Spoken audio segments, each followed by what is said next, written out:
Delivering judgment, Honorable Justice Geraldine Imadigbelo held that the woman Enobog Victor Isonguyo conspired with her pastor Prince Udoka Ukachukwu to murder her husband Victor Gabriel Isonguya, who was a deputy manager, engineering department of the Nigerian Petroleum Development Company (NPDC) Benin on 29 November 2013. The court noted that having killed her husband, the woman invited her pastor and they both took the corpse somewhere around Saple Road, Benin City, where it was burnt inside the man's personal vehicle.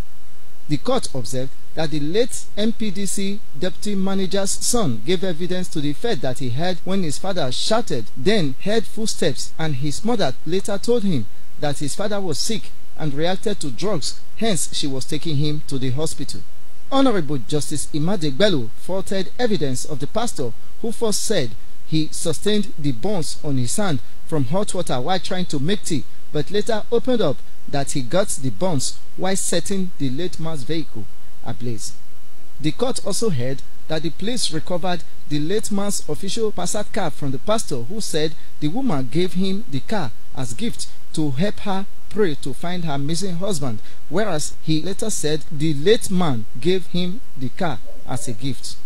It was the position of the court that the post-mortem report disclosed that the late man's heart region was pierced with a sharp object, which suggests he was murdered before being burnt in his car beyond recognition. On the whole, the court held that the DNA test before the court reveals that the pastor was 99% father of the pregnancy the woman was carrying. Hence, she conspired with the pastor to murder her husband, emphasizing that it was the pastor who led the police to the scene where the late man's body was burnt in his car. Honorable Justice Geraldine Imadigbelo accordingly convicted and sentenced Pastor Prince Udoka Ukachukwu and Enobong Victor Isonguya to death by hanging. The court sentenced a mechanic, Christopher Odiase, whom the pastor contracted to change the late man's official car to manual and documents to read his name.